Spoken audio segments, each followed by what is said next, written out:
Deepfake case is what's keeping you on here. Yeah, so the only reason I'm stuck in Korea is because of this gif of two people kissing. Yes. So it's like unfair, malicious prosecution, you know? Because the two people that are claiming I made a deepfake about them, which I never created any deepfake, somebody posted a deepfake in my Discord and I showed it to my stream with my phone. So Johnny Somali really walked into a Korean courtroom, locked eyes with a judge, and thought lying over and over under oath was the smartest play he could make. Not a slip-up, not confusion, but full-on contradictions stacked back-to-back like nobody would notice. And with that reckless move, he didn't just weaken his defense, he completely nuked it, turning a bad case into something that could realistically trap him in South Korea for years. And honestly, watching this whole meltdown unfold in real time has been one of the wildest internet spirals we've seen in a long minute. This wasn't just consequences catching up, it was self-destruction on display, broadcast to the world. Johnny's most recent court appearance went down on October 29th, and this wasn't some routine check-in either. This was the moment the court finally gave him space to talk, explain himself, and clear up his role in everything stacked against him. Instead of cleaning anything up, Johnny made it worse with every word that came out of his mouth. His statements clashed with earlier claims, timelines didn't line up, and key details kept shifting. Judges don't miss that kind of stuff, especially not when it keeps happening again and again. What should have been damage control turned into a full-blown legal nightmare. Originally, the trial was set to hear testimony from three key people: Johnny himself, his roommate Hank, and Bong Bong, the Korean streamer involved in the deepfake situation. But from the jump, things went sideways because Bong Bong didn't show up. Not because she was scared, not because she was sick. She was literally in Australia, traveling and living her life. She even said on her own stream that her lawyer told her she didn't need to be there that day. She straight up said she wasn't wasting her time on Johnny Somali. Let that sink in. Imagine being so disliked that the person affected doesn't even feel you're worth showing up for in court. That's not just a loss, that's total irrelevance. Still, the court didn't pause or cancel anything just because she was gone. The process kept rolling, and Johnny was left standing alone with his own words working against him. The judge moved forward with whatever testimony was available, and this is where Johnny Somali completely sank himself, according to legal observers and people who were actually sitting inside that courtroom. What followed was basically a live demo of everything you should never do in front of a judge. Every answer dug the hole deeper, and there was no recovery button in sight. From the very start, Johnny leaned hard on the same tired strategy over and over again. I don't know. I don't remember. He kept repeating it like a broken record, even when the questions were about things he very clearly knew. The problem wasn't confusion, it was selective memory, and judges can spot that dodge instantly, especially when it keeps happening back to back. When the questioning shifted to the distribution of the deepfake content, Johnny tried hiding behind a technical detail. He claimed police already confirmed he didn't create the deepfakes. Acting like that magically cleared him of responsibility. What he either didn't understand, or pretended not to, was that under Korean law, spreading that content is just as illegal as making it in the first place. There's no loophole here, no free pass, no technical escape hatch, and the judge made that painfully clear. But Johnny kept repeating, I didn't make it, like it was some kind of shield, completely ignoring the mountain of evidence. There's literal video footage of him showing the content on stream, laughing, bragging, and humiliating Bong Bong in front of thousands of viewers. At that point, the courtroom wasn't listening to excuses, it was watching receipts stack up fast. At one point, Johnny Somali actually tried to flip the script and claim that Bong Bong herself distributed the deepfakes first. Yes, seriously, in a courtroom, with evidence already stacked against him, he tried to pin it on the very person affected by the situation. That move didn't come off clever. Me and my Korean girlfriend, look, you see? Y'all jealous, y'all getting like this. Look at me, y'all really wish y'all had it like this. It came off reckless, especially with receipts already in play. And it didn't stop there.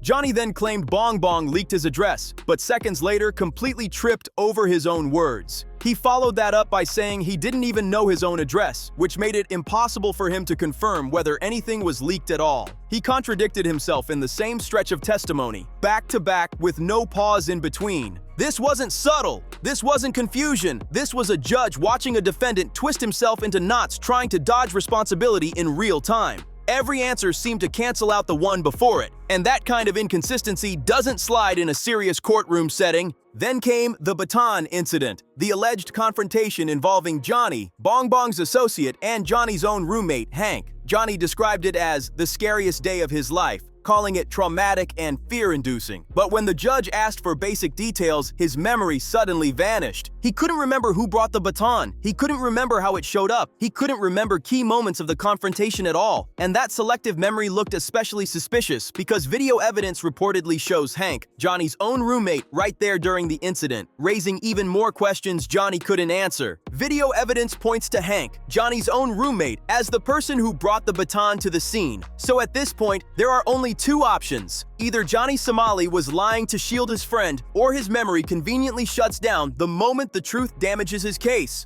Either way, the judge wasn't buying it for a second. And then Johnny did something that reportedly stunned people sitting in the courtroom. Right in the middle of testimony, he tried to submit video evidence on the spot. No notice, no process, no approval. He just casually pulled it up like he was back on live stream, ready to press play. That's not how a courtroom works, not even close. The judge had to stop him repeatedly and explain basic legal procedure, which only made him look more reckless. Every interruption chipped away at his credibility. By this point, the hearing wasn't even a normal proceeding anymore. It turned into a full-on judicial interrogation. The judge pointed out contradiction after contradiction, followed up again and again, and Johnny kept dodging instead of answering. It was slow, precise, and brutal, a methodical dismantling of his story right in front of him. But somehow, even after all that, Johnny still wasn't done embarrassing himself. After contradicting himself, blaming others, ignoring warnings, and clashing with procedure, Johnny stood up and asked for an expedited trial. He claimed he needed to return to the United States due to family obligations. That might be the boldest claim he's made yet. This is the same Johnny Somali whose own parents have publicly distanced themselves from him.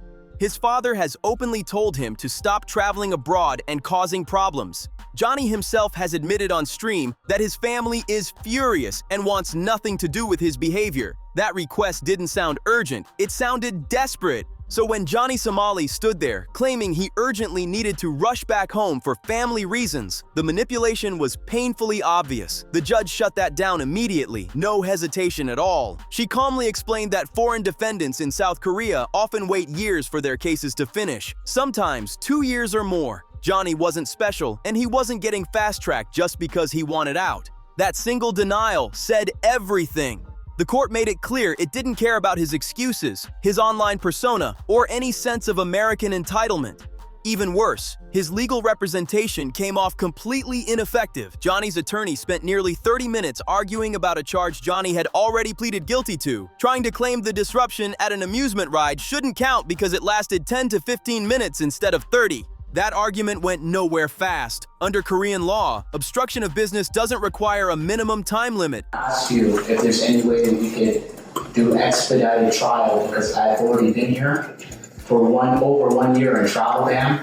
I have family, I have obligations in America, and I want to have the right to speak. If you disrupt operations at all, it qualifies. Security had to respond. The ride was shut down, and the environment was disrupted for everyone present. The judge dismissed the argument instantly, like it never stood a chance to begin with. And this is where things went from bad to absolutely catastrophic.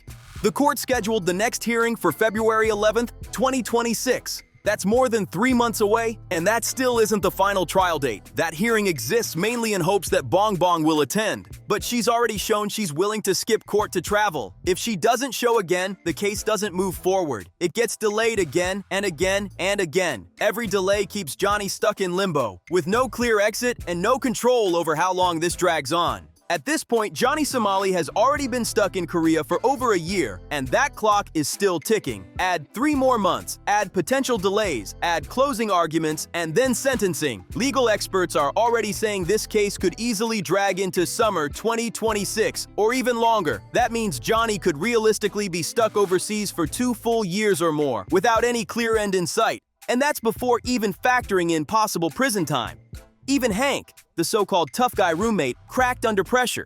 He requested to testify in a private room because he was afraid of spectators watching him. The same guy accused of bringing a baton to a confrontation suddenly needed protection inside a courtroom. That contrast didn't go unnoticed by anyone paying attention. After the hearing wrapped, reporters tried to get comments from Johnny, but there was no remorse at all, no reflection, no accountability. Instead, he lashed out, insulting people's families and throwing verbal shots like nothing had changed. It was the exact same behavior that landed him here in the first place, repeated without hesitation. So, where does that leave Johnny Somali? Stuck indefinitely, facing the possibility of up to 12 years behind bars. No sympathy from the court, no urgency from the system, no fast exit waiting around the corner. This isn't cancel culture. This isn't internet drama. This is the real-world outcome of prolonged harassment, disrespect, cultural ignorance, and unchecked ego. Reality finally caught up, and when it didn't warn him first. It hit hard and made sure there was no easy way back up.